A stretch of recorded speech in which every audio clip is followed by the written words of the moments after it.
Boa tarde para você de casa. Estamos começando mais um programa, O Povo de Deus. E para você que quiser acompanhar o Evangelho, é Lucas 12, do 13 ao 21.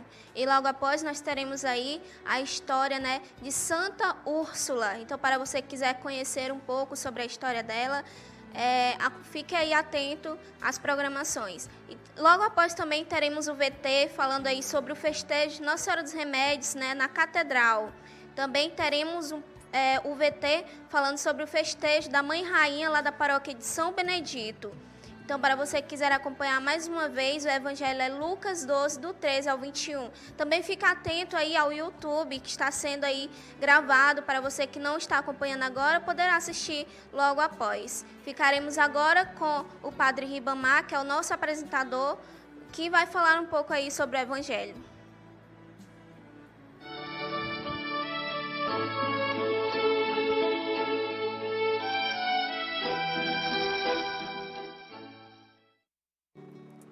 O Senhor esteja convosco. Proclamação do Evangelho de Jesus Cristo, segundo Lucas. Naquele tempo disse Jesus, contando esta parábola.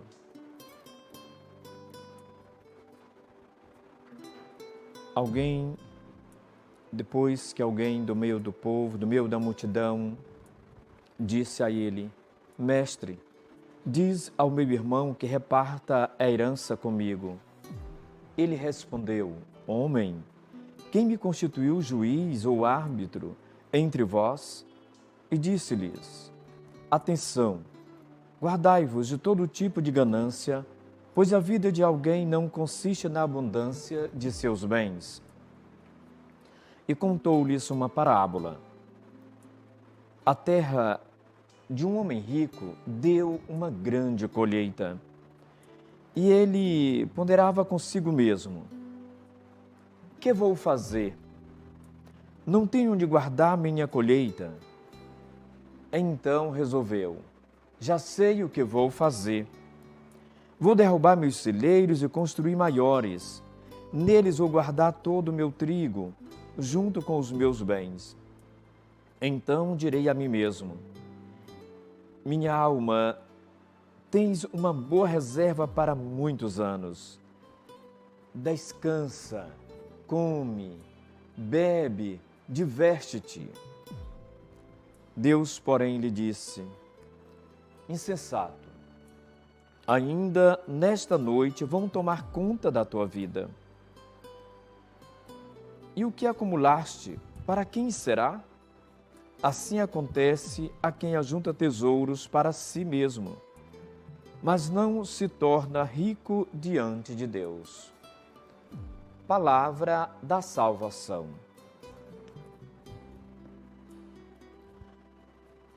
Na doutrina social da Igreja, tem um pensamento que se tornou clássico, que diz assim: em toda riqueza existe uma hipoteca social.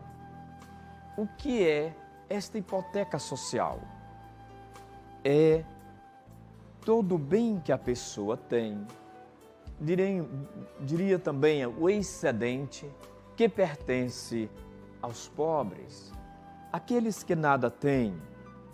Esta é a hipoteca social. Em cima de todo o bem e de toda a riqueza, existe essa hipoteca social. A parábola apresentada hoje por Jesus Cristo, que tem como fundo de verdade isto, que a vida de uma pessoa não consiste pelo acúmulo de seus bens.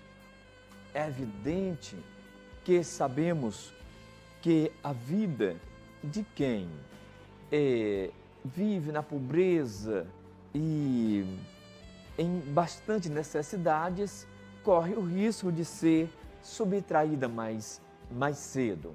Porém, em suma também, vemos muitas vezes pobrezinhos que chegam aos 100 anos até a mais.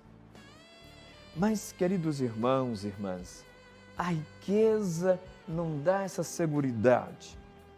E Jesus, com essa parábola, quer dizer, você não é máquina, você não vive para coisas, você deve viver também para a solidariedade humana, para Deus, para o bem, para valorizar essa vida que Deus lhe deu. Os celeiros daquele homem era suficiente para guardar a sua riqueza. O que sobrava de encher os celeiros deveria ser para os pobres, para aqueles que mais precisam. Tudo está interligado, diz o Papa Francisco.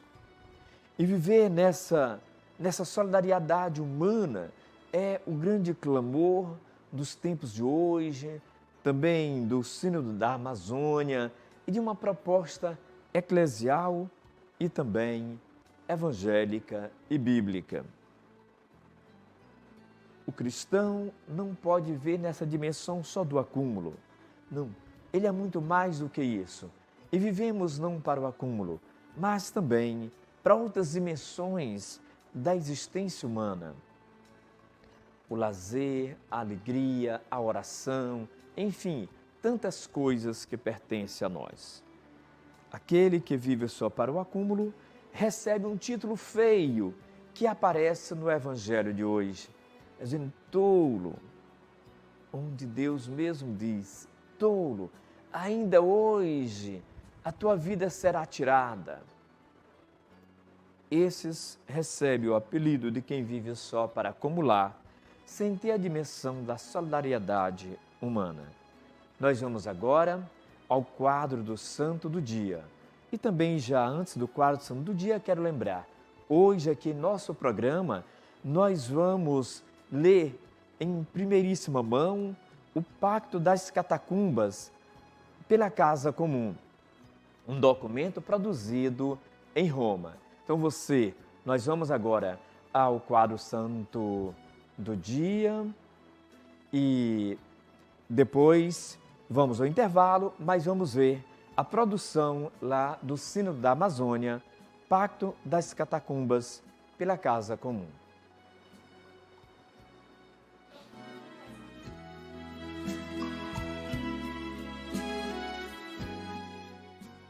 Hoje a igreja recorda Santa Úrsula, que viveu numa profunda piedade cristã. Ela é padroeira, considerada também padroeira dos jovens e dos estudantes, que tinha essa atenção muito especial pela educação, pelos direitos, pela igualdade social, mesmo em seu tempo e tempos longínquos. Santa Úrsula inspira todos nós que a felicidade também, o bem, a cidadania, passa pela educação de nossos jovens, nossas crianças, nossos jovens, e a educação é fundamental para se adquirir cidadania e valores. Que Deus nos ajude a unir a nossa fé em Deus também pensando nos outros, como fez Santa Úrsula. E agora vamos ao intervalo. E ainda hoje, nosso programa aqui, o Povo de Deus, nós vamos ler em primeiríssima mão o Pacto das Catacumbas pela Casa Comum, produzido agora no Sínodo da Amazônia. Continue conosco.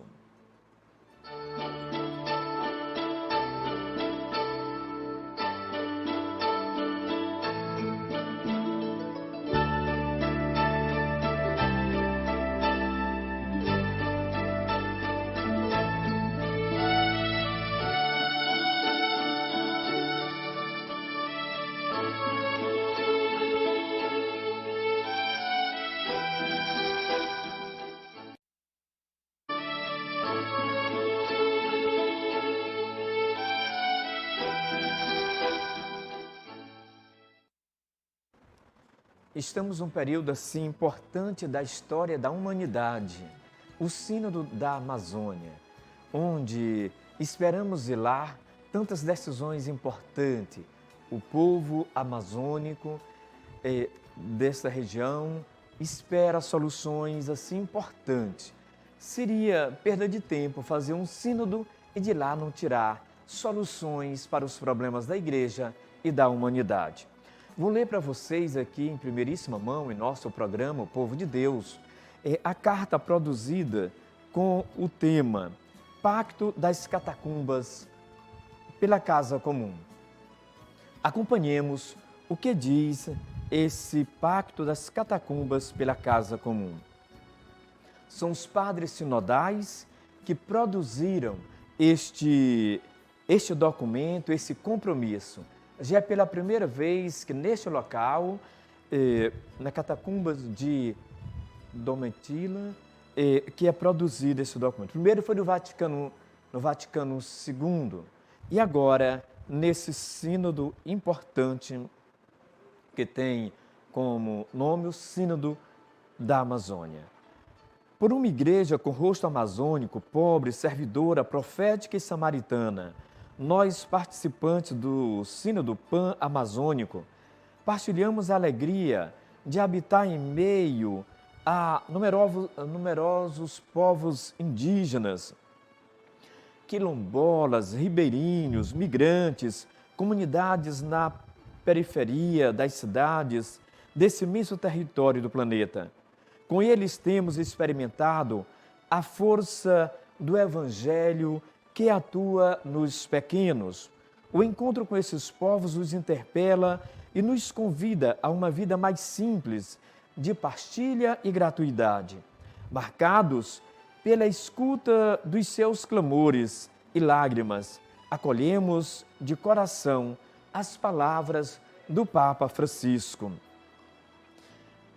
Muitos irmãos e irmãs na Amazônia carregam cruzes pesadas e aguardam pela consolação libertadora do Evangelho, pela carícia de amor da Igreja. Por eles, com eles, caminhemos juntos. Evocamos com gratidão aqueles bispos que, nas catacumbas de Santa Domitila, ao término do Concílio Vaticano II, firmaram o pacto por uma igreja servidora e pobre. Recordamos com veneração todos os mártires, membros das comunidades eclesiais de base, de pastorais e movimentos populares, lideranças indígenas, missionários e missionárias, leigos e leigas, padres, bispos, que derramaram seu sangue por causa desta opção preferencial pelos pobres, por defender a vida e lutar pela salvaguarda da casa comum. A gratidão por seu heroísmo, unimos nossa decisão de continuar sua luta com firmeza e coragem. É um sentimento de urgência que se impõe ante as agressões que hoje devastam o território amazônico, ameaçado pela violência de um sistema econômico predatório e consumista.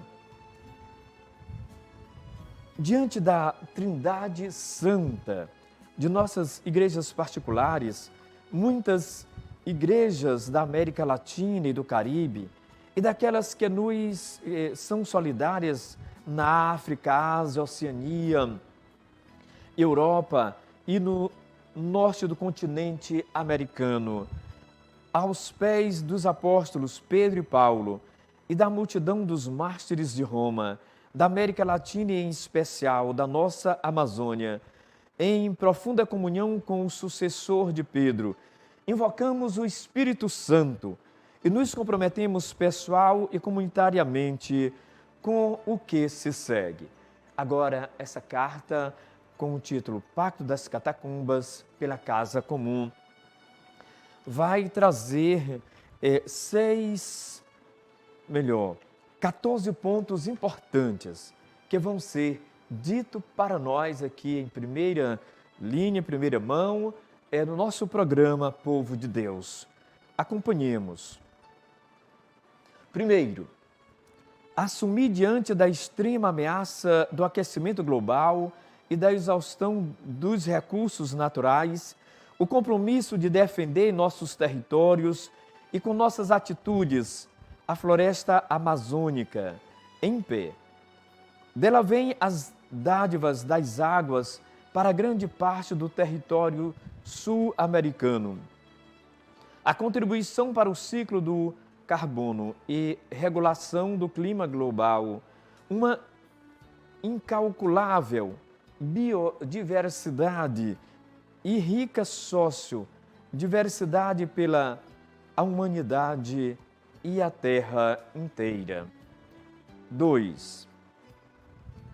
Reconhecer que não somos donos da Terra, mas filhos e filhas da Terra, formados do pó da terra, como diz em Gênesis, capítulo 2, versículo de 7 a 8.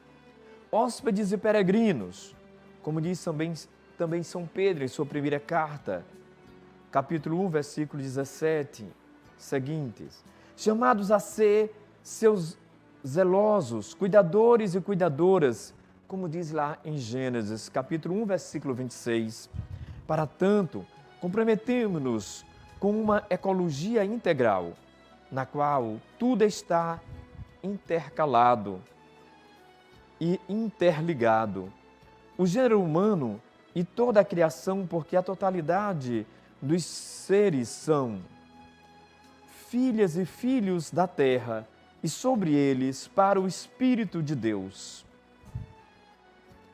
E sobre os filhos e filhas da terra, desce, paira sobre todos eles o Espírito Santo, o Espírito de Deus, como está em Gênesis, capítulo 1, versículo 2. Acolher e renovar a cada dia a aliança de Deus com todo o criado. De minha parte, vou estabelecer minha aliança convosco e com vossa descendência, com todos os seres vivos que estão convosco, aves, animais domésticos e selvagens, enfim, com todos os animais da terra que convosco saíram da arca, como está lá no Gênesis, é uma referência do Gênesis, capítulo 9, versículo de 9 a 10, Gênesis, capítulo 9, também de 12 ao 17. O terceiro ponto do pacto diz assim: renovar em nossas igrejas a opção preferencial pelos pobres e, em especial, pelos povos originários, e, junto com eles, garantir o direito de serem protagonistas na sociedade e na igreja. Ajudá-los a perseverar e a preservar suas terras, culturas, línguas, histórias, identidades e espiritualidades. Crescer na consciência de que estas devem ser respeitadas local e globalmente.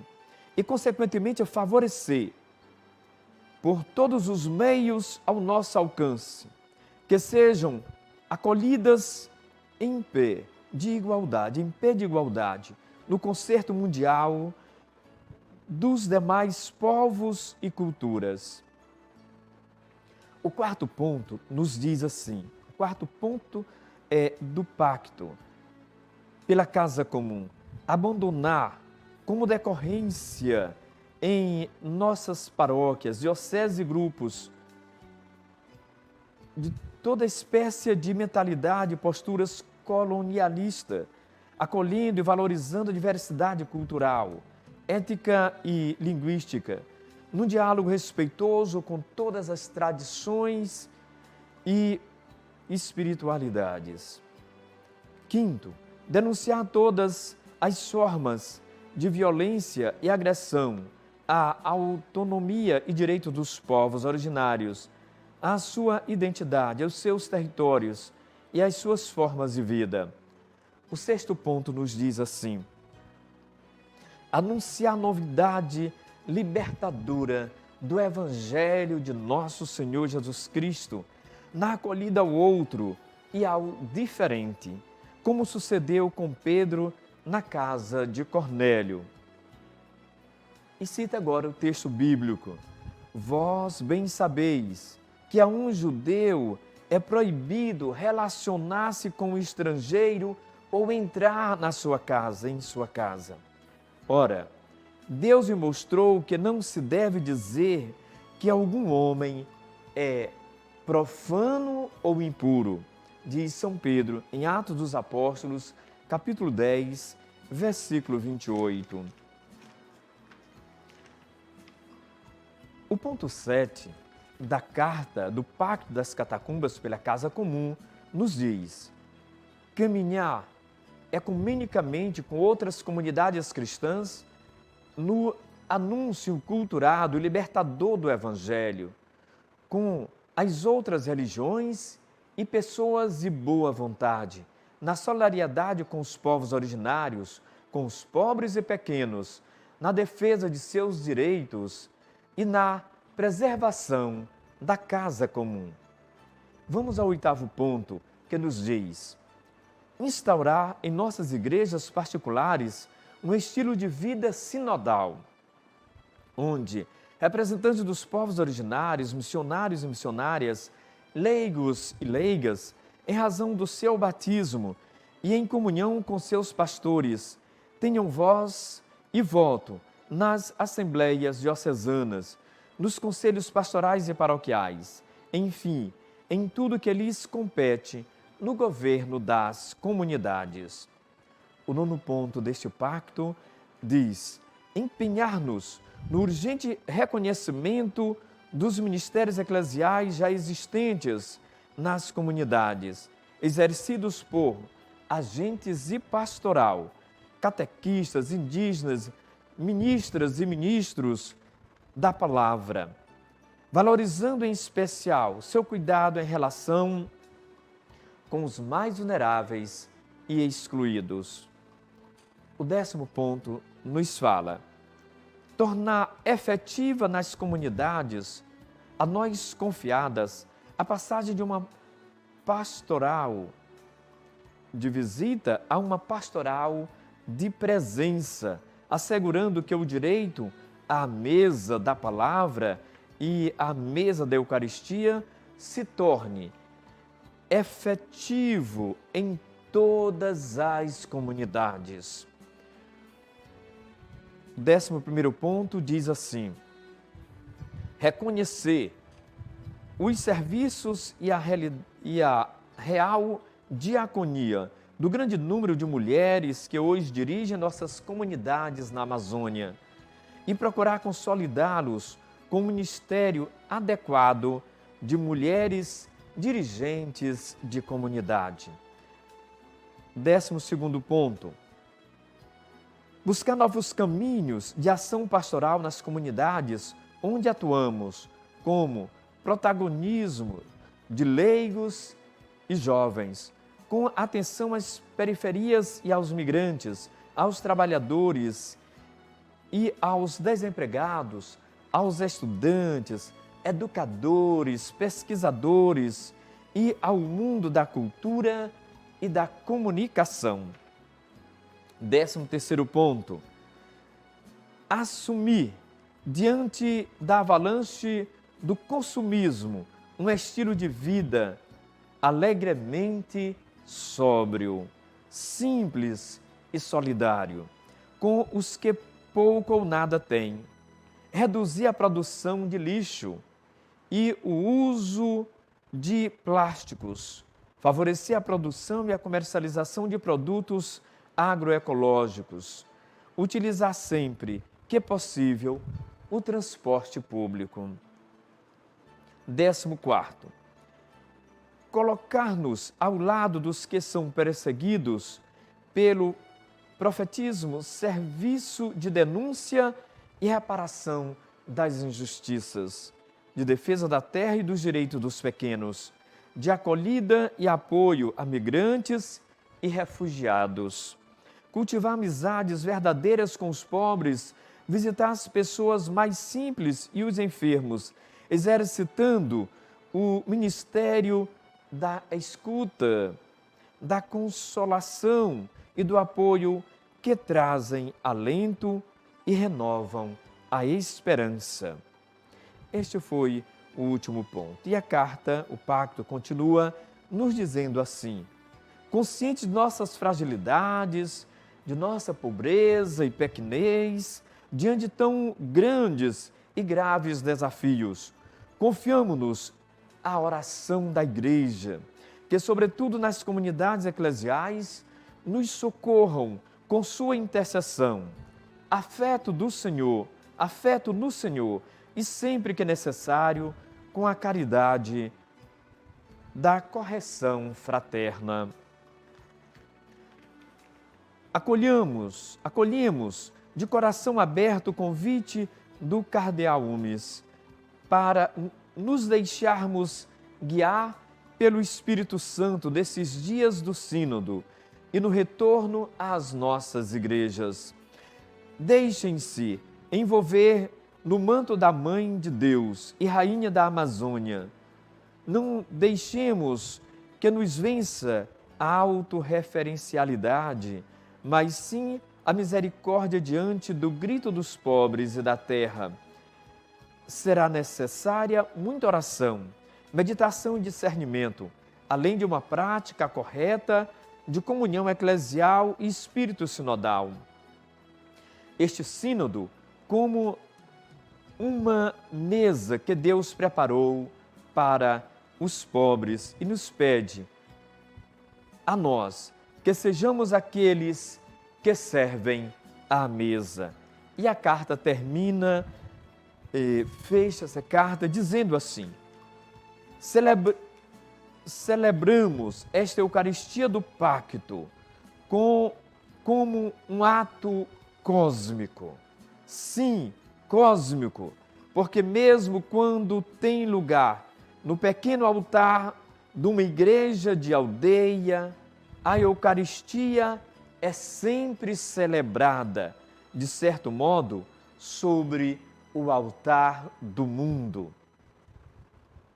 A Eucaristia une o céu e a terra e abraça e penetra toda a criação.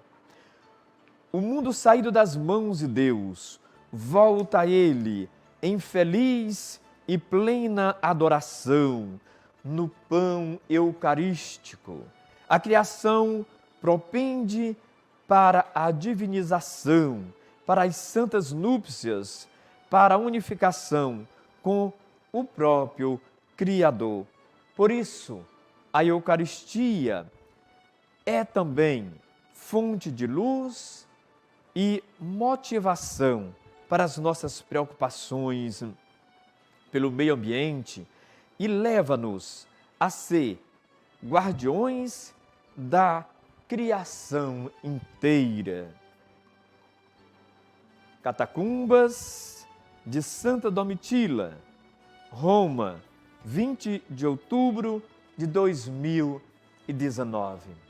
Esse pacto das catacumbas pela casa comum merece os aplausos da humanidade inteira, porque é muito a favor da vida. E ainda nesse mês, no próximo mês, vamos comentar cada ponto desse pacto transformador e libertador, corajoso, ousado, iluminado pelo Espírito Santo. Quero só destacar, como sou pedagogo também, os verbos fortes apresentados aqui no início de cada ponto: assumir, reconhecer, renovar, abandonar, denunciar, anunciar, caminhar, empenhar, reconhecer, buscar, assumir, colocar. São tantos verbos assim fortes, numa boa redação, de um bom compromisso, iluminado por Deus. É a nossa Igreja da Amazônia, corajosa, ousada, que convida todos nós, nesses tempos da pós-modernidade, dar grandes respostas para os grandes problemas, seja do mundo, mas também internos da Igreja. e uma solução também, um alento cada vez mais para a fé. Agora nós vamos ver agora os VTs preparados para esse dia de hoje.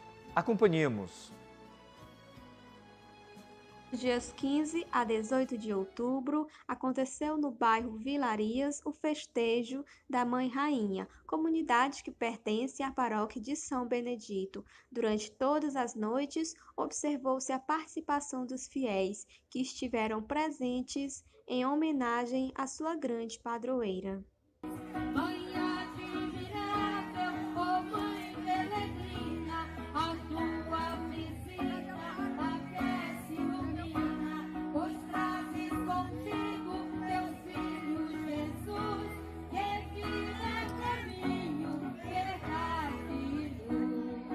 O pároco e celebrante da noite pôde mencionar a sua alegria e satisfação em estar participando desta grande festa em homenagem à Mãe Rainha e ainda pôde ressaltar um pouco sobre a criação dessa recente capela.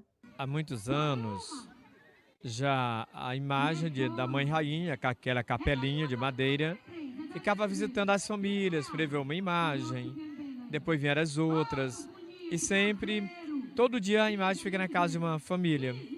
E aí começou aí a devoção e o povo sempre pedindo para que fosse construída a capela. Aí vinha a primeira vez, fizemos vários encontros com um número bem grande, já uns 3, 4 anos atrás, aqui de pessoas do bairro, convidando para fazer essa capela. Fiquei surpreso, vim aqui para uma reunião sobre isso e tinha uma multidão pedindo que fosse construída. E assim, essa capela vai acontecer, a igreja gente já tem, que é o povo de Deus, e agora vamos ter a igreja templo, é o que esperamos. Nossa Senhora!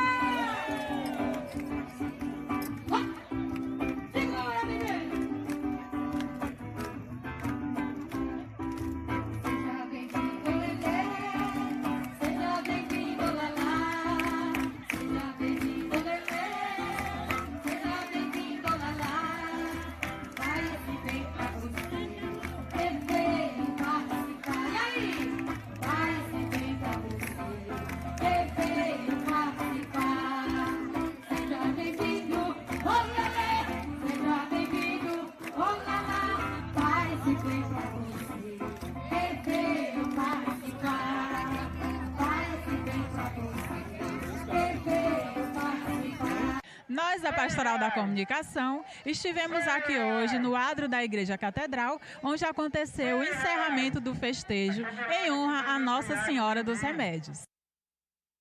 Pela manhã aconteceu a alvorada, logo após a celebração da Santa Missa, presidida por Padre Marques, e em seguida seguiram em uma grande carreata, passando por todas as igrejas matrizes da cidade, levando a imagem de Nossa Senhora dos Remédios até a Igreja São Benedito.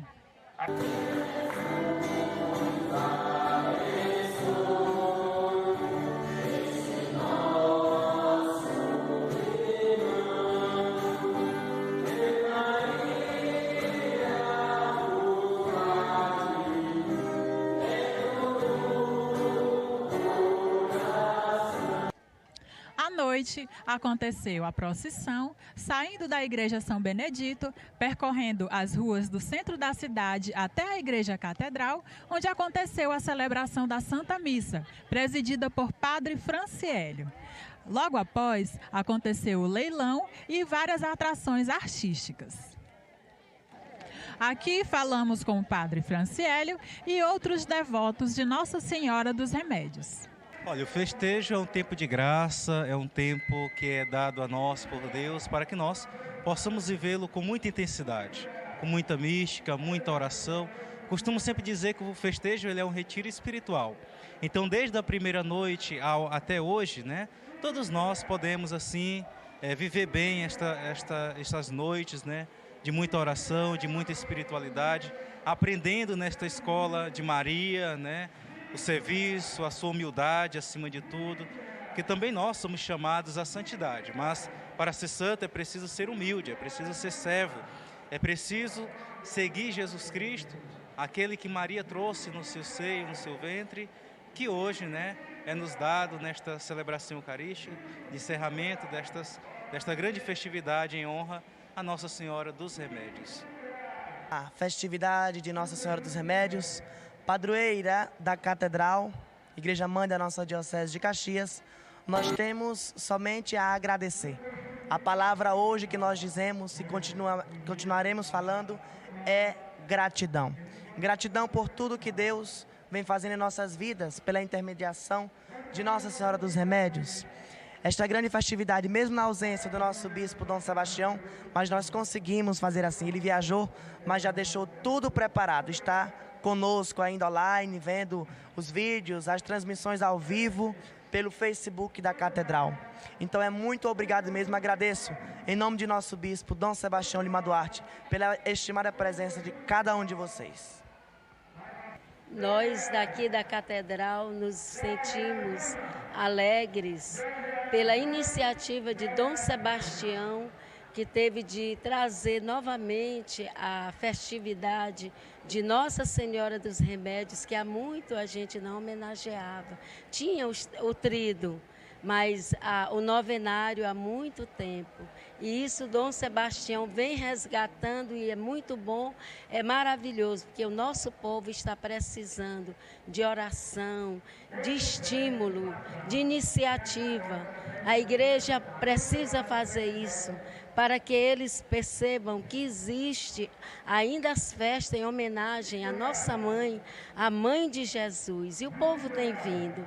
Como disse o Lucas, nós só temos a agradecer a Deus, a Dom Sebastião, nosso bispo, e as pessoas que têm vindo. A satisfação ela é imensa, porque a gente se sente gratificado depois de tanto tempo de preparação, organização do festejo. Durante essas 7 noites aqui, 8 na verdade, a gente se sente gratificado em cada uma das noites, a gente ter as comunidades conosco, os movimentos também, e fazendo com que a nossa comunidade a cada dia mais ela possa se engajar, participar diretamente das nossas atividades e assim viver plenamente aquilo que nos pede a própria igreja, a ideia da missão e acima de tudo viver e mostrar para o povo a nossa fé e a nossa alegria de santificar a nossa Virgem Maria.